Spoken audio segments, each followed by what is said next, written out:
दल के साथ होते हैं और चुनाव लड़ रहे होते हैं। मिसाल के तौर पे आप यूपीए हैं और आप जो है एनडीए हैं, चुनाव लड़ रहे हैं। हमने दोनों ने चुनाव लड़ा, चुनाव लड़ने के बाद आपकी सीटें आ गई 260, मिसाल के तौर पे आपकी आ गई, दोनों ने खिलाफ चुनाव लड़ा, लेकिन सरकार बनानी थी तो निकल के बाहर चले गए। इस पर भी कानून होना चाहिए, और ये बात मैं तमिलनाडु के संदर्भ में कह रहा हूं। प्रतीक जी, बहुत ही अच्छा प्रश्न उठाया आपने।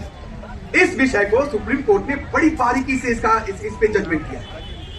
इसमें क्या है, मैं आपको जो ये कानून बना ये 1967 से शुरू हुआ, और सबसे पहले मैं बता दूं कि यह जो कांग्रेस पार्टी आज जो हम देख रहे हैं ये 1969 में बनी है। ये ओरिजिनल 141 वर्ष क्या इतिहास की जो बात कर रहे थे वह झूठा है। यह पार्टी 1969 में बनी है, और दल बदलने का सबसे बड़ा उदाहरण 289 सांसदों में से 220 सांसदों को तोड़कर इंदिरा गांधी ने दल बदलकर एक कांग्रेस आई 1969 में। तो सबसे बड़ा लाभ आज तक जो सबसे बड़ी डकैती हुई है वो कांग्रेस पार्टी ने, एग्जिस्टिंग कांग्रेस पार्टी ने की है।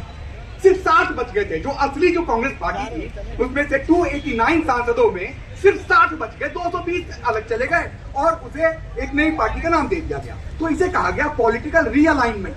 मतलब ये कि अगर हम उस पार्टी से सहमत नहीं है तो जनता ने हमें चुनकर भेजा है, हम एक कठपुतली नहीं बन सकते किसी एक बॉस के। यह जो रेशनल था यह उसके पीछे था। अमूमन जब पूछा जाता है रीजनल पार्टीज और क्षेत्रीय पार्टियों से कि आखिर वजह क्या है, टूटने की वजह क्या है, मैं वो देख रहा था महाराष्ट्र के मंत्री की का फाइट देख रहा था, क्योंकि शिंदे गुट के हैं। उन्होंने कहा कि भाई साहब जब बात करने जाओ तो नेता बात नहीं करता, खड़े रहो। और मैं सांसद हूं, मैं विधायक हूं, तो मुझे खराब लगता है। मुझे ये लगता है कि मुझे वेट करना, मैं अपनी जनता की समस्याएं लेकर गए और ये वजह बताते हैं कि टूट की है। लेकिन हाँ, जब वो पॉलिटिकल स्फीयर में आती है ये बात के कुछ और के और मायने निकलते हैं कि वजह तो टूट की कुछ और है, कुछ और हो सकती। जी जनाब, कहाँ से आना हुआ? बिहार में कहाँ से? चंपारण से हैं। बहुत स्वागत है। क्या नाम हो गया बाबूजी? चंद्रशेखर जी, कुछ कहना है आपको?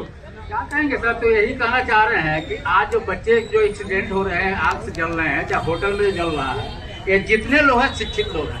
एजुकेशन का जितना भी डिपार्टमेंट चलाते हैं शिक्षित लोग हैं। जब वह लोग जो हम लोग के बच्चे के लिए ख्याल नहीं रखते हैं और हम दोष लगाते हैं सरकार को, हमारी क्या ताकत बनती है? इसी के बारे में पूछना था कि भाजपा में कब आ रहा? संजय राउत भाजपा में कब आ रहा? मुझे किसी ने, मैं नोट्स बनाता हूँ तो उसमें लिखा